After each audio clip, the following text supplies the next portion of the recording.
নমস্কার বন্ধুরা, কেমন আছেন সবাই? আশা করি সবাই খুব ভালো আছেন। আজ আমি আপনাদের সামনে আর একটা নতুন রেসিপি ভিডিও নিয়ে চলে এসেছি। আজকে আমি রান্না করব পালং শাকের ঘন্ট। আর আমি কিভাবে বাড়িতে পালং শাকের ঘন্টের রেসিপিটা রান্না করি সেটাই আজকে আমি আপনাদের সাথে শেয়ার করব। চলুন তাহলে শুরু করা যাক। এখানে আমি এক আঁটি ফ্রেশ পালং শাক নিয়ে নিয়েছি আর পালং শাকটাকে খুব ভালো করে বেছে নিয়েছি। এবার এই পালং শাকগুলোকে আমি খুব ভালো করে কিন্তু ধুয়ে নেব কষলিয়ে। কেন পালং শাকের মধ্যে কিন্তু বেশ কাদামাটি থাকে, সেটা ভালো করে না ধুলে কিন্তু খেতে গেলে একেবারে বালি বালি লাগবে। আর এই শাকে দেওয়ার জন্য দেখুন আলু বেগুন সরু সরু করে কেটে নিয়েছি আর নিয়ে নিয়েছি কিছু কাঁচা লঙ্কা। দেখুন শাকটাকে কিন্তু খুব ভালো করে ধুয়ে নিয়েছি আর আমি একদম অন্যান্য শাক যেভাবে কেটে নিই ছোটো ছোটো করে, এই পালং শাকটাকেও কিন্তু সেইভাবে ছোটো ছোটো করে কেটে নিয়েছি একটি পাত্রে।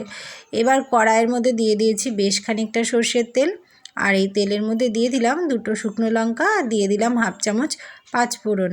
আর পাঁচফোড়নটা দেওয়ার পরে দিয়ে দিলাম সামান্য একটু কালো জিরে। এবার এই ফোড়নগুলোকে একসাথে খুব ভালো করে নেড়েচেড়ে একটু ভেজে নেব। ফোড়নটা বেশ ভালোভাবে ভাজা হয়ে এসেছে। এবার আমি তেলের মধ্যে দিয়ে দিলাম পরিমাণ মতো মুগের ডাল। যতটুকু পরিমাণ আমার লাগবে, মানে শাক অনুযায়ী যতটুকু ডাল দিলে ভালো হয় সেই অনুযায়ী একটু আন্দাজ করে দিয়ে দিলাম। এবার ডালটাকেও আমি একটু ঘন ঘন নেড়ে ভেজে নেব। গ্যাসের জোর মিডিয়াম টু লো ফ্লেমে দিয়ে ডালটাকে কিন্তু ভেজে নিতে হবে হালকা লাল করে। গ্যাসের জোর দেওয়া থাকলে ডালটা ফট করেই পুরো লাল হয়ে যাবে, তখন কিন্তু এটাকে সামলানো মুশকিল হয়ে যাবে। তাই গ্যাসের জোরটা একদম মিডিয়াম টু লো ফ্লেমে দিতে হবে। ডালটা হালকা লাল ভাজা হয়ে গেছে। এবার আলু বেগুনগুলো আমি তেলের মধ্যে দিয়ে দিলাম।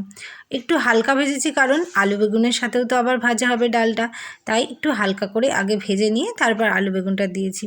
এবার আমি আলু বেগুনের মধ্যে দিয়ে দিলাম বড় চামচের 1 চামচ লবণ আর দিয়ে দিলাম হলুদ লবণ দেওয়া হয়ে গেলে আলু বেগুনটাকে কিন্তু আমি একটু লাল লাল করে ভেজে নেব। একটু ভালো করে ভেজে নিয়ে তারপরে কিন্তু পালং শাকটা দেব কড়াইয়ের মধ্যে। এবার দিয়ে দিলাম চিড়ে রাখা কাঁচা লঙ্কা। আমি কিন্তু অনেকগুলোই কাঁচা লঙ্কা দিলাম, যেহেতু শাকের পরিমাণটা অনেক, তাই একটু ঝালঝাল হলে শাকটা খেতে ভালো লাগবে। আর এই শাকটা রান্না করার জন্য আমি কিন্তু কোনো মশলাই ইউজ করব না, শুধু আদা আর কাঁচা লঙ্কা দিয়ে এই শাকটা আজকে আমি রান্না করে দেখাবো আপনাদের। আর এইভাবে একবার আপনারা রান্না করে খেয়ে দেখবেন। যদি কেউ না খেয়ে থাকেন তবে একবার এইভাবে রান্না করবেন, খেতে কিন্তু অপূর্ব লাগে। এটা দিয়েই সব ভাত খাওয়া হয়ে যাবে। এবার আলু বেগুনটা খুব ভালো করে ভাজা হয়ে যাওয়ার পরে কড়াইয়ের মধ্যে দিয়ে দেবো কেটে ধুয়ে রাখা শাকগুলো দিয়ে আমি একটু খুব ভালো করে উল্টে পাল্টে নেড়ে দেব, যাতে ডালটা আর শাক খুব ভালোভাবে মিশে যায়। এইভাবে আস্তে আস্তে নেড়ে দেব যাতে শাকটা বাইরে পড়ে না যায়। দেখুন এখন কতটা শাক লাগছে, আর একটু নেড়ে নেওয়ার পরে বা ঢেকে দেব, তারপরে কিন্তু শাকটা একেবারে কমে অল্প হয়ে যাবে পরিমাণটা। শাকটা খুব ভালোভাবে মিশিয়ে দিচ্ছি। আর এই শাকটা মেশাতে মেশাতেই আপনাদের সাথে একটু ছোট্ট করে কথা বলে নিই। আচ্ছা বন্ধুরা, আপনারা কে কে আমার প্রোফাইলে নতুন আছেন তারা কিন্তু অবশ্যই আমাকে ফলো করে রাখবেন। আর কে কে আমার রান্না দেখতে ভালোবাসেন বা আমার রেসিপিগুলো আপনাদের ভালো লাগে কমেন্ট করে কিন্তু অবশ্যই জানাবেন। ভালো লাগলেও জানাবেন, খারাপ লাগলেও জানাবেন, তাহলে আমার সত্যিই ভালো লাগবে। দেখুন শাকটা দিয়ে কিন্তু বেশ অনেকটা জল বেরিয়ে গেছে। এবার আমি শাকটাকে বেশ কিছুক্ষণের জন্য ঢেকে রাখবো। প্রায় 7-8 মিনিট ঢেকে রেখেছিলাম একেবারে গ্যাসের জোর মিডিয়াম টু লো ফ্লেমে দিয়ে। তারপর ঢাকনাটা তুলে এইভাবে কিন্তু খুব ভালোভাবে মিশিয়ে দিতে হবে শাকটাকে। আর মাঝে মাঝে খুন্তি দিয়ে এইভাবে নেড়ে নেড়ে একেবারে ঘেটে ঘেটে দিতে হবে, যাতে আলু বেগুনটা খুব ভালোভাবে পালং শাকের সাথে মিশে যায়। কিছুক্ষণ এইভাবে নেড়ে নেওয়ার পরে আমি এবার পালং শাকের মধ্যে দিয়ে দেব আদা। এখানে আমি দেখুন 1 চামচ আদা গ্রেট করে নিয়েছি, আর ওই গ্রেট করে রাখা আদাটা কিন্তু এবার দিয়ে দিলাম।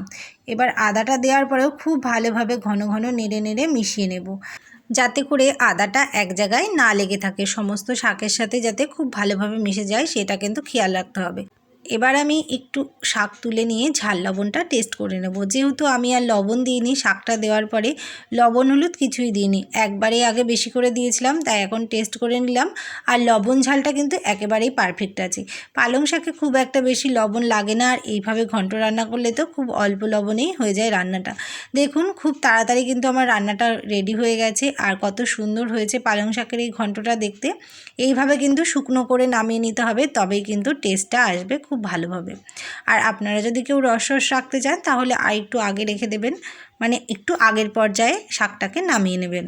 কোনো রকম মশলা ছাড়াই মুগের ডাল তেলে দিয়ে পালং শাকের এই ঘন্টের রেসিপিটা কেমন লাগলো বন্ধুরা কমেন্টে জানাতে ভুলবেন না। যদি ভালো লেগে থাকে তাহলে প্লিজ একটা লাইক কমেন্ট শেয়ার করে পাশে থাকবেন। সবাই ভালো থাকুন, সুস্থ থাকুন। আবার আসবো নতুন রেসিপি ভিডিও নিয়ে। ধন্যবাদ।